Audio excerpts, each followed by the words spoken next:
കൊലക്കേസിലെ പ്രതിയാണ് B J പിയുടെ നേതാവ്. ഇവിടുത്തെ കൊലക്കേസിലെ പ്രതി ആളെ പച്ചയ്ക്ക് കൊല്ലാൻ മടിയില്ലാത്തവരുടെ കയ്യിലാണ് ബി ജെ പിയുടെ നേതൃത്വം ഇരിക്കുന്നത്. ബി ജെ പിയുടെ കൗൺസിലർ പറയുന്നത് ആശംസ പറയാൻ വേണ്ടിയിട്ട് വന്നതാണെന്ന്. അങ്ങനെയാണെങ്കിൽ അവരത് പ്രഖ്യാപിക്കട്ടെ.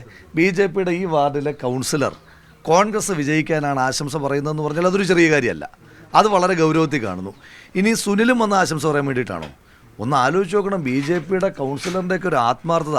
നേരിൽ വരുന്നു ആശംസ പറയാൻ, നേരിൽ ആശംസ പറയാൻ വരുമ്പോൾ ആളെ കാണാതെ വരുമ്പോൾ ഫോണിൽ വിളിക്കാൻ ശ്രമിക്കുന്നു. അടുത്ത വാർഡിലെ കൗൺസിലർമാർ വരുന്നു. അപ്പോൾ എല്ലാ ബി ജെ പിക്കാരാലും ബി ജെ പിയുടെ നേതാക്കന്മാരാലും അംഗീകരിക്കപ്പെടുന്ന ആളാണ് ഞങ്ങളുടെ സ്ഥാനാർത്ഥി എന്നാണോ അവർ പറഞ്ഞു വയ്ക്കുന്നത്? പാലക്കാട് നഗരസഭയിലെ 50-ാം വാർഡിലെ കോൺഗ്രസിൻ്റെയും യു ഡി എഫിൻ്റെയും സ്ഥാനാർത്ഥിയായ രമേശിൻ്റെ വീട്ടിൽ ഇന്നലെ ബി ജെ പിയുടെ ജനപ്രതിനിധികളായ ആളുകൾ ഉൾപ്പെടെ എത്തിയിരുന്നു. അവരോട് ഈ ജയലക്ഷ്മിയോട് ഞങ്ങൾ സംസാരിക്കുമ്പോൾ പറയുന്നത് ഇവിടെ കുറേ വോട്ടുണ്ട്, അതുകൊണ്ട് വോട്ട് ചോദിക്കാൻ വന്നതാണ് എന്നുള്ളതാണ്. വോട്ട് ചോദിക്കാൻ വരുന്നത് രാത്രി 9:30 10 മണിക്കല്ലല്ലോ, അതിന് രാവിലെ വരണമല്ലോ, അല്ലെങ്കിൽ സന്ധ്യാസമയത്തോ ഉച്ചയ്ക്ക് ആ സമയത്തല്ലേ വരിക. അതിന് വന്നതല്ല. എൻ്റെ ഭാര്യ എടുത്തൊരു ഡീറ്റെയിൽസ് ജയലക്ഷ്മി നിങ്ങളുടെ ഫോണിലേക്ക് വിളിച്ചിട്ടില്ല, നിങ്ങൾ അങ്ങോട്ട് വിളിച്ചു എന്നാണ് പറയുന്നത്. ഇല്ലില്ല, അതിന് എൻ്റെ ഫോണിൻ്റെ ഡീറ്റെയിൽസ് എൻ്റെ കയ്യിലുണ്ട്, ഞാൻ കാണിച്ചു തരണം. അതായത് നിങ്ങളെ ഇങ്ങോട്ട് തന്നെയാണ് ജയലക്ഷ്മി വിളിച്ചത്, ഇങ്ങോട്ട് വിളിച്ചതാണ്. പക്ഷെ അവർ പറയുന്നത് നിങ്ങൾ അങ്ങോട്ട് വിളിച്ചു എന്നാണ്. ഇല്ലില്ല, ഞാൻ ഡീറ്റെയിൽസ് കാണിച്ചു തരണം.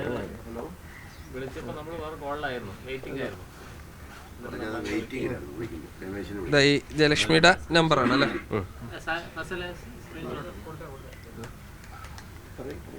ഓക്കെ, എന്തായാലും ഇതാണ് ഇന്നലെ എസ്റ്റർഡേ എന്ന് കാണാം. 10:29-നും 10:28-നും അവരിങ്ങോട്ട് മിസ് കോൾ അടിച്ചാണ്. ഇപ്പോൾ അവർ വന്ന് സ്ഥാനാർത്ഥിയായിരുന്നു എന്ന് അറിയില്ലായിരുന്നു. അത് പിന്നെ ഇവിടെ വന്നപ്പോഴാണ് രമേശ് സ്ഥാനാർത്ഥി എന്നറിഞ്ഞ് അപ്പോൾ ഒരു ആശംസ അറിയിച്ച്, ഭാര്യ ആശംസ അറിയിച്ച് പോയി എന്നാണ് ഒരു ജയലക്ഷ്മി പറയുന്നത്.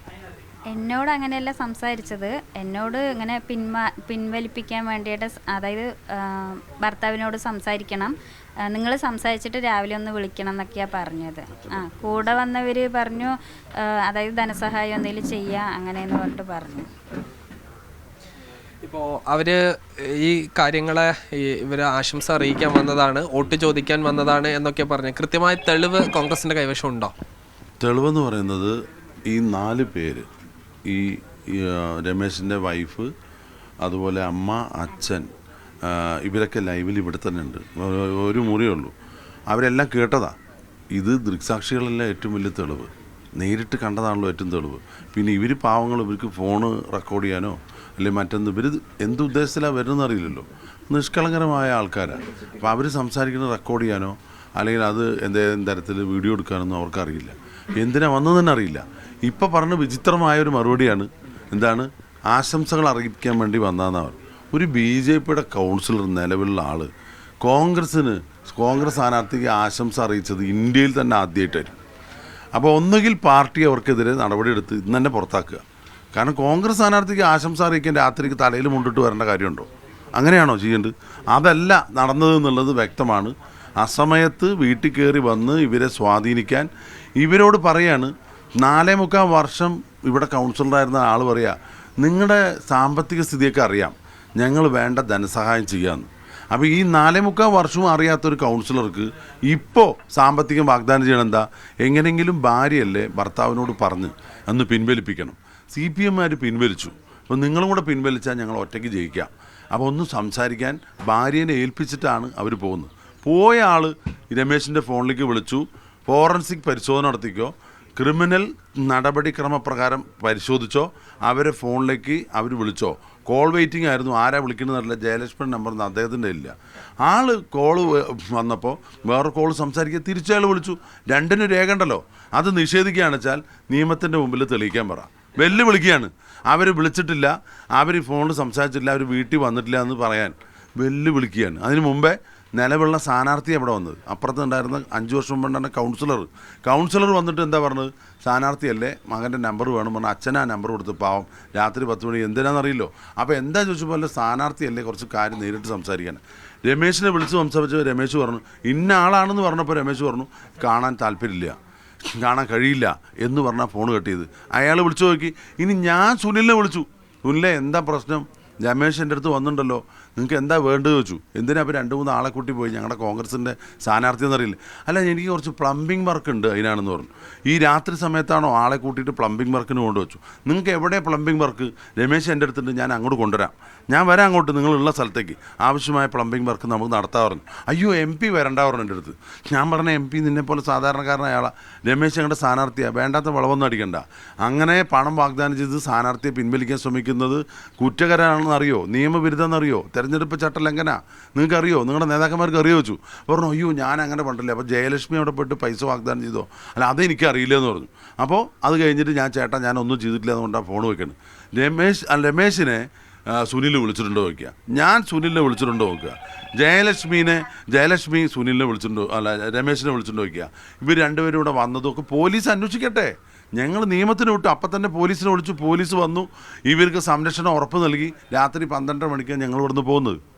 അപ്പോൾ അതുകൊണ്ട് നിയമവിരുദ്ധമായ പ്രവർത്തനം നടത്തിയ, ചട്ടലംഘനം നടത്തിയ സ്ഥാനാർത്ഥിയുണ്ട്, കൗൺസിലറുണ്ട്, ഇപ്പം നിലവിലൊരു കൗൺസിലറാണ്, അവർക്കെതിരെ നിയമ നടപടി സ്വീകരിക്കണം. സ്ഥാനാർത്ഥിയെ അയോഗ്യനാക്കണം. കാരണം മറ്റൊരു സ്ഥാനാർത്ഥിയെ സ്വാധീനിക്കാൻ വഴിവിട്ട് സമ്മർദ്ദപ്പെടുത്തി സ്വാധീനപ്പെടുത്തി പിൻവലിക്കാൻ ശ്രമിച്ച ഒരാളാണ്. അപ്പോൾ നിയമത്തിൻ്റെ മുമ്പിൽ അവർ കുറ്റക്കാരാണ്.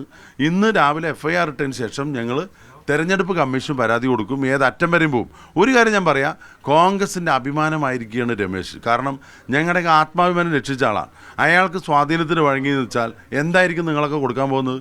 ഇവിടെ BJP കോൺഗ്രസും കച്ചവടം നടത്തിയതാണ്. 2 CPMമാരുടെ പത്രിക തള്ളിപ്പോയപ്പോൾ നിങ്ങൾക്ക് ആർക്കും ഒരു പ്രതിഷേധവുമില്ല, ഒരാളുടെ മിണ്ടാട്ടവുമില്ല. അപ്പോൾ കോൺഗ്രസിന് ഉന്നം വയ്ക്കുന്ന ചില ചാനലുകാരുണ്ട്, അവർക്കുള്ള മറുപടിയാണ്. അങ്ങനെ വിലക്കെടുക്കാൻ കഴിയാത്ത പ്രവർത്തകരുള്ള പാർട്ടിയാണ് ഇന്ത്യൻ നാഷണൽ കോൺഗ്രസ് എന്ന് പാലക്കാട് തെളിയിച്ചിരിക്കുകയാണ്. ഈ സംഭവത്തോടു കൂടി BJP അവരുടെ ഒരു കാര്യങ്ങൾ ലക്ഷ്യം വെച്ച് ചെയ്തതാണ്. അപ്പോൾ ഇത് കൂടുതൽ ഈ രമേശിനെ പോലുള്ള ആളുകൾക്കും കോൺഗ്രസ് പ്രവർത്തകർക്കും കൂടുതൽ ഊർജ്ജം നൽകുന്നതാണ്. അല്ല, ഇത് BJP നോമിനേഷൻ കൊടുക്കുന്നതിന് മുമ്പ് ജയിക്കും എന്നവർ അവകാശപ്പെടുന്ന വാർഡുകളിലൊന്നാണ്. ആ വാർഡിൽ എതിർ സ്ഥാനാർത്ഥി ഇല്ലെങ്കിൽ മാത്രമേ ജയിക്കാൻ പറ്റത്തുള്ളൂ എന്ന് പറയുന്ന അവസ്ഥ ഉണ്ടാകണമെങ്കിൽ അവരെത്ര വലിയ ഭയാശങ്കയിലാണ്. ഒരു കാര്യം വിചിത്രമായി തോന്നുന്നത്, അപ്പോൾ ഇപ്പോൾ അവരെന്താ പറയുന്നത്? അവർ പറയുന്ന പച്ചക്കള്ളം നിങ്ങൾ മനസ്സിലാക്കണം. അത് പ്രത്യേകമായി ഫോക്കസ് കൊടുക്കണം. അവരിപ്പോൾ പറഞ്ഞത് BJPയുടെ കൗൺസിലർ പറയുന്നത് ആശംസ പറയാൻ വേണ്ടിയിട്ട് വന്നതാണെന്ന്. അങ്ങനെയാണെങ്കിൽ അവരത് പ്രഖ്യാപിക്കട്ടെ. BJPയുടെ ഈ വാർഡിലെ കൗൺസിലർ കോൺഗ്രസ് വിജയിക്കാനാണ് ആശംസ പറയുന്നതെന്ന് പറഞ്ഞാൽ അതൊരു ചെറിയ കാര്യമല്ല, അത് വളരെ ഗൗരവത്തിൽ കാണുന്നു. ഇനി സുനിലും വന്ന് ആശംസ പറയാൻ വേണ്ടിയിട്ടാണോ?